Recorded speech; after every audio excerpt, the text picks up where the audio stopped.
let's talk about something that pretty much everyone feels, especially in their wallet: the price of gas.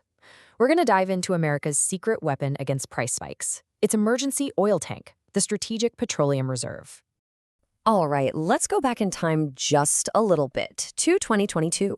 If you drive a car, you definitely know what I'm talking about. That feeling of watching the numbers on the gas station sign just keep climbing and climbing and climbing. It was frustrating for literally millions of us. And it wasn't just a feeling, was it? By June of 2022, the average price for a gallon of gas in the US shot past $5. That put a real strain on budgets for families all across the country. So, in response to this, the US government did something pretty historic. They decided to open the taps on this massive national stockpile of oil. It started with 50 million barrels, then another 30 million, and then, get this, they ramped it up to 1 million barrels of oil released every single day for 6 months straight. All of this oil came from one place: the Strategic Petroleum Reserve, or SPR for short. But what exactly is this thing? I mean, why do we even have it? And how does it all work? So, the simplest way to think about the SPR is as the nation's ultimate rainy day fund, but for energy. It's a huge stockpile of crude oil, just sitting there, waiting to be a lifeline for the economy if our energy supply gets seriously disrupted. It's for the big emergencies. So you might be wondering, where did this idea even come from? Well, the SPR wasn't just some random idea. It was actually born out of a major energy crisis that shook the entire country decades ago. You have to go back to 1975. Right after the oil crisis of 1973, President Gerald Ford signed the Energy Policy and Conservation Act. And the goal was crystal clear: to make sure the United States was never caught that vulnerable again. But here's the thing: creating this giant emergency reserve was actually just one piece of a bigger puzzle.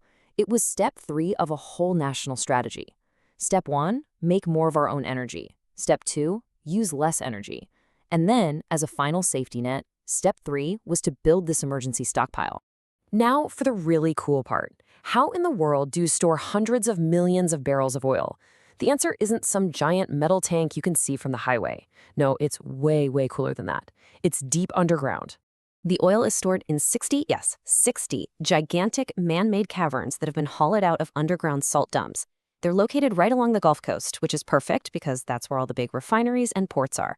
And to give you a sense of scale, each one of these caverns is big enough to swallow Chicago's Willis Tower whole. It's not just more secure, it's also about 5 times cheaper than building regular old surface tanks. Okay, so when it's time to get the oil out, there are basically 2 ways to do it. The first is a sale. It's just what it sounds like. They hold a competitive auction, sell it to the highest bidder. That's what happened in 2022. The other way is an exchange, which is basically a short-term loan. A company can borrow oil, but they have to pay it all back later, plus a little extra as an interest payment. And that brings us right back to that historic drawdown in 2022, which, you can probably guess, kicked off a massive political firestorm in Washington, D.C.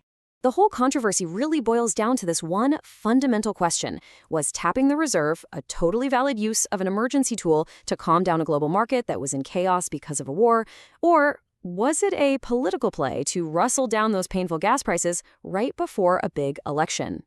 So on one side, you have supporters of the release, like Representative Kathy Castor. They argue it was absolutely the right call.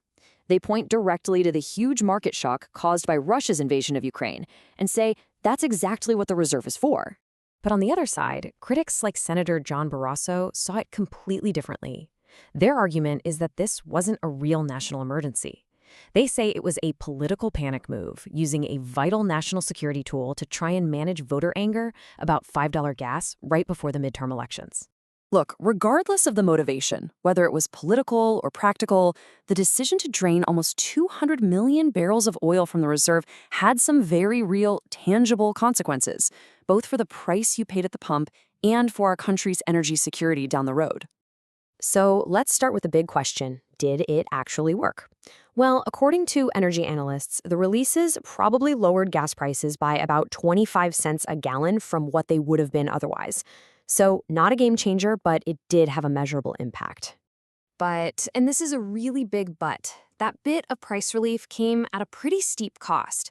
As you can see here, the reserve is now at its lowest level in 40 years. 40. And that's raised some serious questions about how prepared we are for the next major energy crisis, whatever and whenever that might be. So now the government has to refill it. The strategy sounds pretty smart on paper. Sell high, then buy low. They sold the oil for an average of about 96 bucks a barrel and plan to buy it back when the price is down around 70. But there's a wrinkle. Congress already took more than $12 billion of the money from the sale and used it for other things, leaving less than $5 billion to actually buy the oil back.